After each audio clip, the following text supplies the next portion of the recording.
तो यूपी में योगी राज, ABP news पर ये नॉन स्टॉप कवरेज जारी है। 1 घंटे से भी कम का वक्त बाकी है जब योगी आदित्यनाथ के सिर पर सजने जा रहा है यूपी का ताजपोशी योगी आदित्यनाथ की इसी स्मृति उपवन में होगी लखनऊ में, जहां तैयारियां मुकम्मल हो चुकी हैं। देख रहे हैं आप किस तरीके से लोगों का हुजूम जो गवाह बनने के लिए पहुंचा है योगी की इस ताजपोशी का।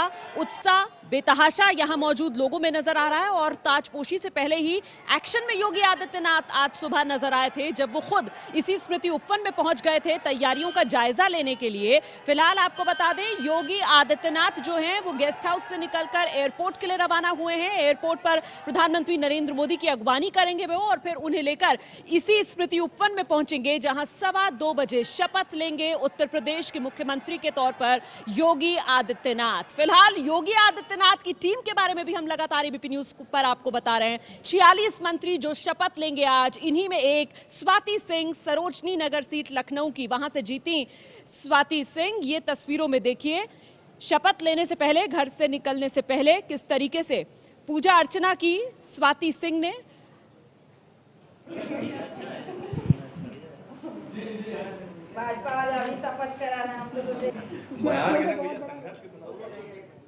बाद योगी आदित्यनाथ के कैबिनेट की शपथ होनी है और शपथ में कुछ मंत्री भी शपथ ग्रहण करेंगे। हमारे साथ स्वाति सिंह है जिनको स्वतंत्र प्रभार दिया गया, राज्य मंत्री बनाया गया उनके कैबिनेट में। स्वाति, 6 महीने पहले आपको पता था कि 6 महीने बाद आप शपथ ले रहे होंगे? बिल्कुल पता नहीं था, क्योंकि मैं शुरू से ही बोलते भी आई हूँ कि फ्यूचर का भी प्रेडिक्ट नहीं कर सकते। जब उस समय भी वो इंसिडेंट हुआ था तो मुझे बिल्कुल पता नहीं था कि इतने कठिनाइयों का सामना करना पड़ेगा, इतना ज़्यादा स्ट्रेस मैं लूँगी। और हुआ, सारी चीज़ें हुई। मैंने ये भी नहीं सोचा था कि यहाँ पर आ जाऊँगी, पर इसमें तो मैं बोलती हूँ कि जितना लोगों का सपोर्ट है, जितना पार्टी का सपोर्ट है, उतना ही मीडिया वालों का भी सपोर्ट है। दयाशंकर जी, स्वाति हमेशा से राजनीति के खिलाफ रही। आप भी जब दौरे किया करते थे तो ये कहती थी घर में टाइम दो, बच्चों को टाइम दो। अब इनको खुद ही वो सब करना पड़ेगा, तो आप डांट लगाइएगा। नहीं, ये सही है कि वे राजनीति से बहुत दूर रहती थी और बच्चों को जो है, अब ये जरूर है कि हम लोग दोनों लोग राजनीति में हैं तो बच्चे बहुत मिस करते हैं हम लोगों को, और को बच्चों को पढ़ाना लिखाना सब जिम्मेदारी परिवार की नहीं की थी।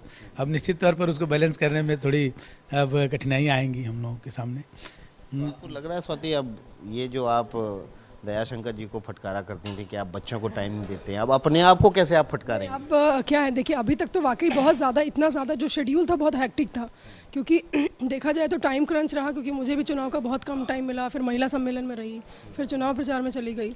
लेकिन अब क्या है कि अब ये चीज़ें पता है, थोड़ा थोड़ा स्ट्रक्चर्ड हो जाएगा कि एक पर्टिकुलर एरिया में काम करना है, तो डेफिनेटली मैं घर के लिए भी टाइम निकाल लूँगी और कोशिश ये करेंगे कि जब मैं बाहर रहूँ तो ये बच्चों के पास रहें और जब ये बाहर रहें तो मैं बच्चों के पास रहूँ। जब बच्चों को ये पता चला आपके कि आप मंत्री बनने वाले हैं तो क्या रिएक्शन था? देखिए बेटा तो बिल्कुल सच, क्योंकि अभी छोटा भी है, खैर 9 साल का है, लेकिन उसका थोड़ा सा कहीं और मतलब थोड़ा सा पढ़ाई में रहता है, नीचे शायद चले गए होंगे।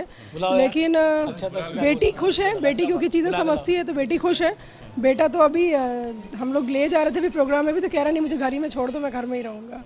ये है एबीपी न्यूज़, आपको रखे आगे।